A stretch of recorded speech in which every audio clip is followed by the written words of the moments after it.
डिंडोरी नाम का एक छोटा सा गांव था।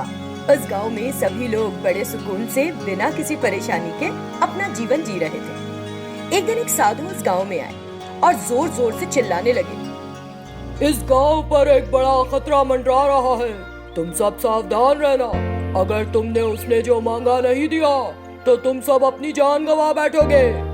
ये कहते हुए वो गांव की गलियों से गुजर रहे थे। उस गांव के ग्राम प्रधान ने उनसे पूछा, साधु महाराज, ये आप क्या कह रहे हैं? क्या खतरा मंडरा रहा है? तुम्हारे गांव में एक जादुई सोने का अंडा आने वाला है।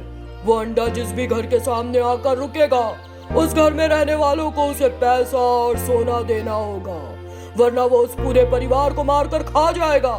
सतर्क रहना। ऐसा कहकर वो साधु वहां से चले गए। उनकी चेतावनी सुनकर ग्राम प्रधान घबरा गया। उस रात जब सब सो रहे थे, सच में एक सोने का अंडा उस गांव में आया और एक घर के सामने आकर रुक गया। मुझे सोना दो, पैसा दो, मैं तुम सबको मार डालूंगा नहीं तो। ये सुनकर उस घर में रहने वाले परिवार को लगा कि साधु का कहा सच हो गया। उन्होंने अपना धन और सोना घर के बाहर रख दिया, फिर तुरंत घर के अंदर जाकर किवाड़ बंद कर लिए। अगले दिन सुबह ना तो उन्हें वो अंडा दिखाई दिया और ना उनका रखा धन और सोना। इस घटना से सारे गांव वाले बहुत चिंतित हो गए और आपस में चर्चा करने लगे। उस रात वो सोने का अंडा फिर आया और इस बार ग्राम प्रधान के घर के आगे रुक गया। मुझे सोना दो, पैसा दो, वरना तुम सबको मार डालूंगा। ये सुनकर ग्राम प्रधान की भी घिघी बंद गई और उसने भी धन और सोना निकालकर बाहर रख दिया और फिर दरवाजे बंद कर लिए। अगले दिन सुबह उसे भी बाहर कुछ ना दिखा ना मिला। इस तरह हर रात वो सोने का अंडा आकर किसी न किसी के घर से सारा धन और सोना मांग कर ले जाता। इससे डिंडोरी गांव के लोग गरीब होने लगे। एक दिन ग्राम प्रधान का बेटा शहर से अपने गांव छुट्टियों पर आया और उसे अपने पिता से गांव की स्थिति का पता लगा। उसने अपने मन में सोचा, ये तो कुछ भ्रम जैसा लगता है, इसे जरूर कोई बुरे इरादे से कर रहा है। ये कोई जादू या अलौकिक शक्ति का मामला नहीं है। उस रात वो सोने के अंडे का इंतजार कर रहा था। तभी वो सोने का अंडा गांव में घुसा और एक घर के सामने जाकर खड़ा हो गया। मुझे सोना दो, पैसा दो, मैं तुम सबको मार डालूंगा नहीं तो। उसकी धमकी सुनकर उस घर के लोगों ने भी बाहर आकर अपना सारा धन और सोना सामने रख दिया और फिर जाकर तुरंत घर के अंदर घुस गए और अंदर का दरवाजा बंद कर लिया। बहुत देर बाद एक आदमी उस सोने के अंडे से बाहर निकला और उस धन और सोने को उठा लिया। ग्राम प्रधान का लड़का जो ये सब कुछ होते देख रहा था, अच्छा तो ये है इस मुसीबत की जड़। उसने बड़ी फुर्ती से वहाँ जाकर उसे पकड़ लिया। अरे तुम सब लोग बाहर निकल आओ, तुम जान जाओगे कि चोर कौन है। मैंने चोर को पकड़ लिया है। इस तरह वो जोर जोर से चिल्लाने लगा तो उसकी पुकार सुनकर सारे गांव वाले बाहर इकट्ठा हो गए। उस आदमी को देखकर ग्राम प्रधान बोला, तुम्हारा चेहरा तो देखा हुआ लग रहा है। हाँ, याद आया, तुम ही थे जो उस साधु के वेश में आए थे। तुम्हारी हमें धोखा देने की हिम्मत कैसे हुई? एक झूठ बोलकर तुमने इस गांव के कितने सारे लोगों को ठग लिया। फिर सारे गांव वालों ने मिलकर उसकी जो कुटाई की। दया रे दया, मुझे कहीं काम नहीं मिल रहा था। ये मैंने इसलिए किया कि समझ नहीं आया कि क्या करूं। मुझे माफ कर दो। मैंने जो भी पैसा और गहने लिए हैं सारे वापस कर दूंगा। फिर उसने सारा धन लाकर ग्राम प्रधान को दे दिया। अगर तुम्हारे पास खाने के लिए पैसा नहीं है तो फिर इतना बड़ा सोने का अंडा कहाँ से मिला? ये एक प्लास्टिक का अंडा है जिसे मैंने सोने के रंग से रंगा है। ये असल सोने का अंडा नहीं है। मैं ऐसा गलत काम फिर नहीं करूंगा। उसे रोता देखकर ग्राम प्रधान को उस पर दया आ गई। ठीक है, जो होना था हो गया। तुम कोई काम करना चाहते हो ना? हमारे घर पर कोई काम में मदद करने के लिए नहीं है। तुम घर के काम करते हुए हमारे साथ रह सकते हो। इस तरह ग्राम प्रधान ने उसे एक नौकरी दे दी। उसके बाद से उसने ग्राम प्रधान के घर काम करना शुरू किया और ईमानदारी की जिंदगी जीने लगा। एक छोटा सा गांव था। उस गांव में आनंद और विहारी नाम के दो दोस्त रहते थे।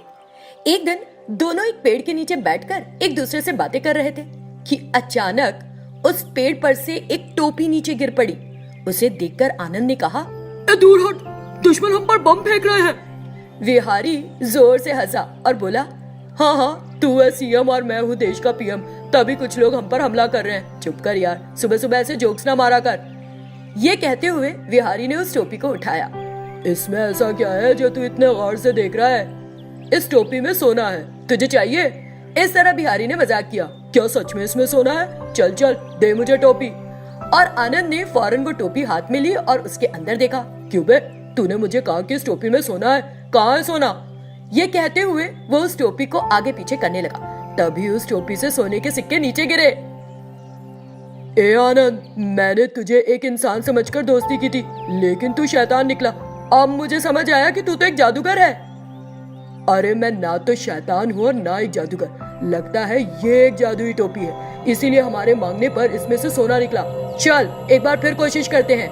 ऐसा कहते हुए उसने उस टोपी को फिर से आगे पीछे किया और बोला, मुझे कुछ और सोने के सिक्के चाहिए। तुरंत और सोने के सिक्के बाहर आ गए। ये देखकर दोनों दोस्त हैरान रह गए। अरे ये तो सच में एक जादुई टोपी है। हम कितने खुशकिस्मत हैं यार, आज के बाद इस टोपी से जब चाहे सोना और पैसा निकाल सकते हैं और खुश रह सकते हैं। हाँ बे, तूने जो कहा वो सच है, हम दोनों खुश रह सकते हैं। पहले उन सोने के सिक्कों को ले ले।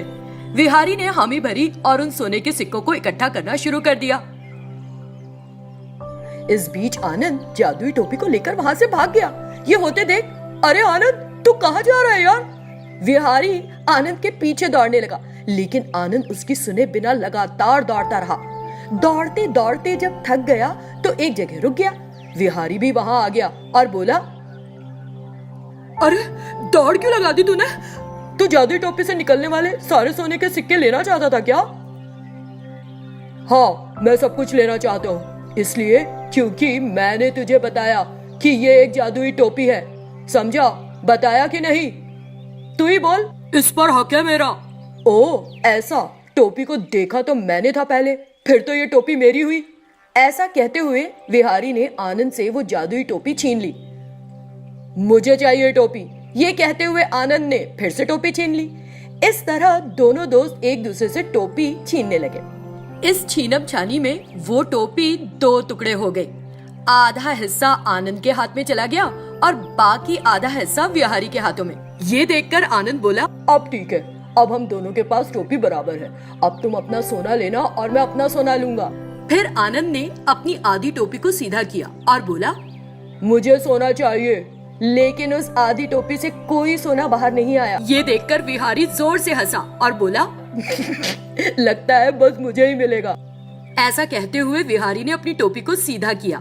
मुझे सोना चाहिए। लेकिन आधी टोपी से उसे भी कुछ नहीं मिला।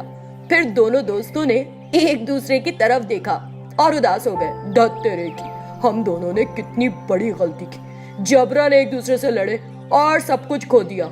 अब ये जादुई टोपी काम ही नहीं कर रही है। काश कि हमने इसे एक ही रहने दिया होता। बात तो तू सही कह रहा है यार। फिर दोनों ने अपने अपने हाथ की आधी आधी टोपी को फेंक दिया और वहां से चले गए। उनके जाते ही वो जादुई टोपी जुड़कर अपने असल रूप में आ गई। लालची हो जाने से दोनों दोस्तों ने इतना अच्छा मौका गवा दिया था।